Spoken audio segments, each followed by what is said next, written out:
Hi and welcome to a story time video with me, Gareth. This is a story that I've created with the help of my daughter, Tallulah. If you've seen one of our earlier videos about Goldilocks, we gave a challenge out to everyone saying, why don't you try and create your own fairy tale story using the Goldilocks formula, of a naughty character that goes in and messes up the home of three other characters. So Tallulah had the idea of a caveman type of character with three dinosaurs. I did try and explain that cavemen weren't around in the times of the dinosaurs, but then again, if the Flintstones can do it and we can have lots of fun with it, why not? It's only a story. So this is the story of Boneyrocks and the three dinosaurs. So I hope you'll enjoy watching the story. Here's Boneyrocks here. Okay. Once upon a time, a caveman called Boneyrocks, who wandered the prehistoric lands, always in search of food and shelter, came to the shores of a new land. He began to trek lonely across the plains, always looking out for danger. There he is, wandering across the plains. Eventually, he came to a large cave, and just before he was able to enter it to see what was inside, three dinosaurs came out. They were an unusual collection, for two of them were meat eaters and one was a plant eater, but they seemed to have a really strong bond and relationship. And the three dinosaurs, the large T-Rex meat eater, wandered out of the cage, followed by the middle-sized plant eater, and finally by the small pterodactyl. And they travelled off together into the forest looking for food. Boneyrocks could smell something quite tasty inside himself, so he decided to enter the cave and explore the dinosaurs' home while they were away.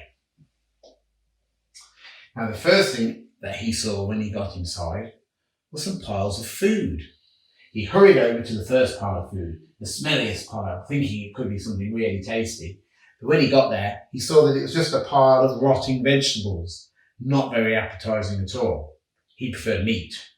Then his nose took him to some meat, some leftover meat from the pterodactyl. But this meat looked green and also smelled really bad, and it had maggots crawling all over it. Not tasty.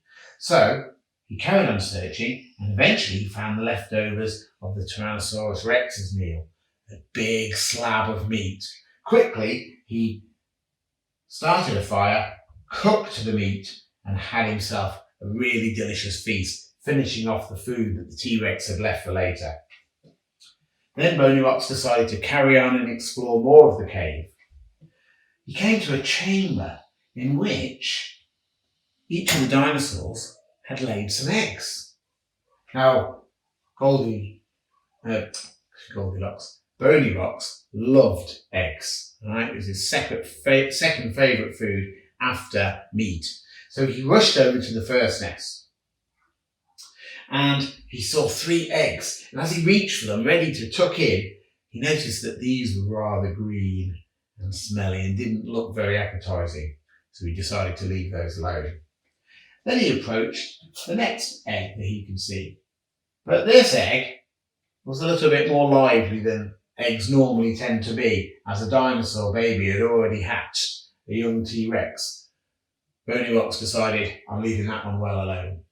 So he hurried over to the largest egg. What a delicious find. It had already got a slight crack in it, meaning that with his club he was able to finish it off and open it up and eat all the gooey goodness inside, even though really he shouldn't have done. Finally, all of this feasting had made Boneyrocks feel very sleepy and a very full tummy. He needed to sleep it off. He carried on further into the cave and he found another big cavern, and it had the nests that the dinosaurs actually slept in, not the nests for their eggs. So he went over to the nearest nest. This one was so spiky and full of hard branches that were just not comfortable at all. So he decided to leave that one alone. Then he travelled down to the next. But this one had a lot of old eggshells and bits in it that made it really uncomfortable and made his skin scratch. So finally, he headed over to the largest of the nests. And this one looked so comfortable, made of lovely fresh straw. And it was huge, and he thought, oh, I can have a really good sleep with this. So he decided to drag it and take it back to the entrance of the cave.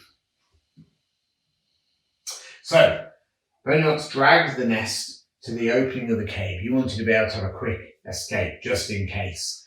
And so he settled down and he went to sleep. Now, while he was sleeping, the 3 dinosaurs returned.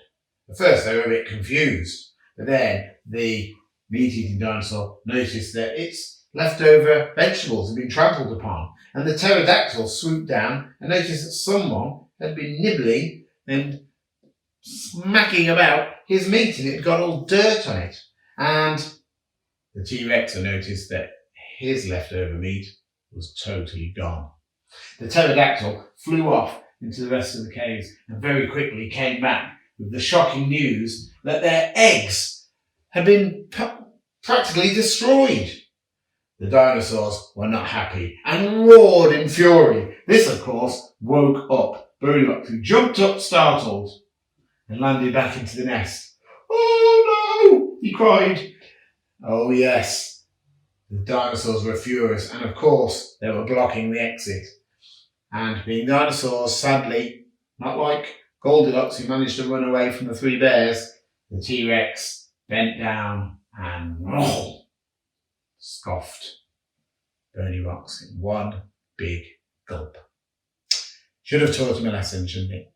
Well, I hope you enjoyed that story. And if you fancy having a go at creating your own Goldilocks style story, then send us a message on Twitter or on social media and let us know what you've come up with. Happy creating. Goodbye.